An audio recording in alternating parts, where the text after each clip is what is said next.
ಸಿಂಹರಾಶಿ ಹಿರಿಯರ ಮಾರ್ಗದರ್ಶನ, ಹಿರಿಯರ ಮಾತು ನಿಮಗೆ ನಿಜವಾಗಲೂ ಬಹಳ ಯೋಗ್ಯವಾದಂಥದ್ದು.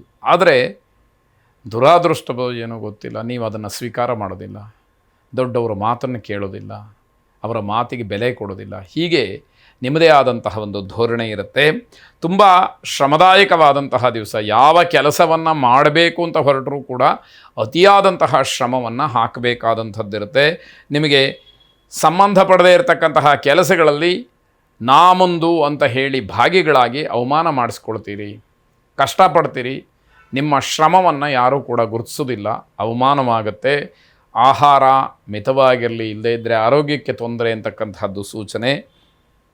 ಸಂಘ ಸಂಸ್ಥೆಗಳಾಗಲಿ, ರಾಜಕೀಯ ವಿಚಾರಗಳಾಗಲಿ ಏನೂ ಹೇಳಿಕೆಯನ್ನು ಕೊಡೋದಕ್ಕೆ ಹೋಗಬೇಡಿ.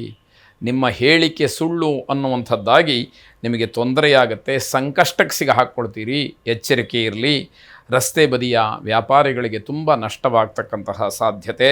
ಐಶ್ವರ್ಯ ಲಕ್ಷ್ಮಿಯನ್ನು ಪ್ರಾರ್ಥನೆ ಮಾಡಿ. ಶುಭವಾಗಿ. ಕನ್ಯಾ ರಾಶಿ ಸಂತಾನಾಪೇಕ್ಷಿಗಳಿಗೆ ಅಶುಭವಾದಂತಹ ದಿವಸ.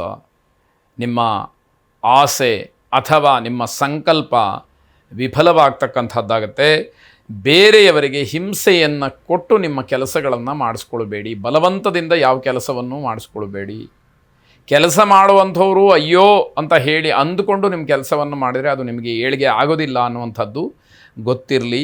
ಹೊಸ ವಸ್ತುವನ್ನು ಖರೀದಿ ಮಾಡೋದಕ್ಕೆ ಮುಂದಾಗ್ತೀರಿ. ಸ್ತ್ರೀ ಶಾಪ ನಿಮ್ಮನ್ನು ಹೆಜ್ಜೆ ಹೆಜ್ಜೆಗೂ ಕೂಡ ಕಾಡುವಂತಹ ದಿವಸ ಇದಾಗತ್ತೆ. ವ್ಯಕ್ತಿಗೆ ಗೌರವವನ್ನು ಕೊಟ್ಟು, ಬೆಲೆಯನ್ನು ಕೊಟ್ಟು ನೀವು ಗೌರವವನ್ನು ಸ್ವೀಕಾರ ಮಾಡುವ ಹಾಗಿರಬೇಕು. ಅದಲ್ಲದೆ ಯಾವುದೋ ಅಧಿಕಾರದಿಂದ, ಯಾವುದೋ ಮದದಿಂದ ನನ್ನನ್ನು ಎಲ್ಲರೂ ಗೌರವಿಸಬೇಕು, ನಾನು ಮಾತ್ರ ಯಾರಿಗೂ ಗೌರವವನ್ನು ಕೊಡೋದಿಲ್ಲ ಅನ್ನುವಂತಹ ಭಾವನೆ ಇದ್ದರೆ ಅದು ಬಹಳ ತೊಂದರೆಗೆ ಕಾರಣವಾಗುತ್ತೆ. ವಿಶೇಷವಾಗಿ ನಿಮ್ಮ ರಾಶಿ, ನಕ್ಷತ್ರ ಇದನ್ನು ಗಮನಿಸಿಕೊಂಡು ಯಾವ ತೊಂದರೆಯಲ್ಲಿದ್ದೀರಿ ಅದಕ್ಕೆ ಪರಿಹಾರವನ್ನು ಹುಡುಕ್ತಕ್ಕಂತಹ ಪ್ರಯತ್ನಗಳು ನಿಮ್ಮಿಂದ ನಡೀಲಿ. ಶುಭವಾಗಿ. ತುಲಾರಾಶಿ ಶೀತ ಸಂಬಂಧವಾದಂತಹ ಕೆಲವು ಸಮಸ್ಯೆಗಳು ನಿಮಗೆ ಬೇರೆ ಎಲ್ಲ ಕೆಲಸಕ್ಕೆ ತೊಂದರೆಯನ್ನು ಮಾಡುತ್ತೆ.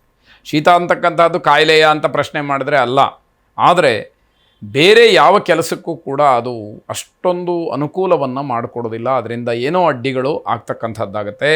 ಯಾವುದೇ ವಿಷಯಕ್ಕೆ ಆಸಕ್ತಿ ಬರೋದಿಲ್ಲ. ಉತ್ಸಾಹದಿಂದ ಯಾವ ಕೆಲಸವನ್ನು ಮಾಡಬೇಕು ಅಂತ ಹೇಳಿ ಅನಿಸೋದಿಲ್ಲ. ಅದು ದೊಡ್ಡ ಸಮಸ್ಯೆ ಆಗ್ತಕ್ಕಂಥದ್ದು.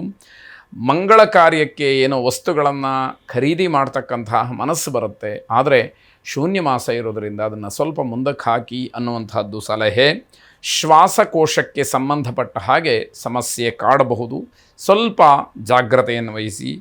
ಯಾರಿಗೂ ಕೂಡ ಯಾವುದೋ ಮಾತನ್ನು ಕೊಡುವಂಥದ್ದು, ಪ್ರಮಾಣ ಮಾಡುವಂಥದ್ದು, ಭರವಸೆ ನೀಡುವಂಥದ್ದು, ಆಶ್ವಾಸನೆ ಕೊಡುವಂಥದ್ದು ಯಾವುದನ್ನು ಮಾಡಬೇಡಿ. ಈ ದಿವಸ ನಿಮಗೆ ಆ ಭರವಸೆಗಳನ್ನು ಈಡೇರಿಸೋದಕ್ಕೆ ಆಗದೇ ಇರತಕ್ಕಂತಹ ದಿವಸವಾಗುತ್ತೆ.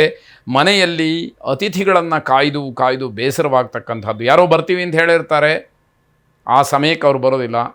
ನಿಮಗೆ ನಿಮ್ಮದೇ ಆದಂತಹ ಒಂದು ಶಿಸ್ತು, ಒಂದು ತಾಳ್ಮೆ ಅಂತ ಇರುತ್ತೆ. ಆ ತಾಳ್ಮೆ ಕಟ್ಟೆ ಒಡೆದ ತಕ್ಷಣ ನಿಮಗೆ ಕೋಪ ಬರುವಂಥದ್ದು ಸಹಜವಾಗಿರುತ್ತೆ. ಆಂಜನೇಯ ಸ್ವಾಮಿಯನ್ನು ಪ್ರಾರ್ಥನೆ ಮಾಡಿ. ಶುಭವಾಗಿ. ವೃಶ್ಚಿಕ ರಾಶಿ ಅಧಿಕಾರಿ ವರ್ಗದವರಿಗೆ ಯಾವುದೇ ರೀತಿಯ ಸಹಾಯ ಸಹಕಾರಗಳು ಸಿಕ್ಕದಲೇ, ಪ್ರೋತ್ಸಾಹ ಸಿಕ್ಕದಲೇ ತೊಂದರೆಗಳಾಗ್ತಕ್ಕಂಥದ್ದು. ಹೊಸ ವ್ಯವಹಾರಕ್ಕೆ ಯಾವುದೇ ಕಾರಣಕ್ಕೂ ಈ ದಿವಸ ಶುಭವಾಗಿಲ್ಲ ಅನ್ನುವಂಥದ್ದು. ಕುಟುಂಬದಲ್ಲಿ ನಿತ್ಯದ ಸಮಸ್ಯೆಗಳೇ ಬೇಸರವನ್ನು ತಂದಿಡುತ್ತೆ. ಪ್ರತಿನಿತ್ಯ ಇದೇ ಆಯಿತು ಅನ್ನುವಷ್ಟರ ಮಟ್ಟಿಗೆ ಮಾನಸಿಕವಾದ ಹಿಂಸೆ. ಆತ್ಮವಿಶ್ವಾಸ ನಿಮ್ಮ ಪ್ರಗತಿಗೆ ಒಂದು ದಾರಿ. ಹಾಗಾಗಿ ಆತ್ಮವಿಶ್ವಾಸವನ್ನು, ಆ ಗುಣಮಟ್ಟವನ್ನು ಕಾಪಾಡಿಕೊಳ್ತಕ್ಕಂತಹ ಪ್ರಯತ್ನ ನಿಮ್ಮದಾಗಿರಬೇಕು. ಕಬ್ಬಿಣದ ವ್ಯಾಪಾರಿಗಳಿಗೆ ಲಾಭ, ಆದರೆ ಅದೇ ಕಬ್ಬಿಣದಿಂದಲೇ ನಿಮಗೆ ಗಾಯವಾಗುವಂಥದ್ದು, ಪೆಟ್ಟಾಗುವಂಥದ್ದು ಸಾಧ್ಯತೆಗಳಿರುತ್ತೆ. ಸಮೂಹದಿಂದ ಮಾಡ್ತಕ್ಕಂತಹ ಕೆಲಸ ಏನಿದೆ ಅದಕ್ಕೆ ಜಯ ಅಂತ ಹೇಳಿದೆ. ಏನು ಟೀಮ್ ವರ್ಕ್ ಅಂತ ಹೇಳ್ತೀವಿ, ಆ ಟೀಮ್ ವರ್ಕಿಗೆ ನಿಮಗೆ ಜಯ ಆಗ್ತಕ್ಕಂಥದ್ದು. ನಿಮ್ಮ ಅದೃಷ್ಟದಲ್ಲಿ ಸ್ವಲ್ಪ ಕಡಿಮೆ ಇದ್ದರೂ ಕೂಡ ಬೇರೆಯವರ ಒಂದು ಅದೃಷ್ಟದಿಂದ ನಿಮ್ಮ ಕೆಲಸವೂ ಕೂಡ ನಡೆದು ಹೋಗುತ್ತೆ. ಶನೈಶ್ಚರನನ್ನು ಪ್ರಾರ್ಥನೆ ಮಾಡಿ. ನೀಲಾಂಜನ ಸಮಾಭಾಸಂ ರವಿಪುತ್ರಂ ಯಮಾಗ್ರಜಂ ಛಾಯಾ ಮಾರ್ತಾಂಡ ಸಂಭೂತಂ ತಂ ನಮಾಮಿ ಶನೈಶ್ಚರಂ ಎಂಬುದಾಗಿ 8 ಸಲ ಪಠನೆ ಮಾಡಿ ಶುಭವಾಗಿ.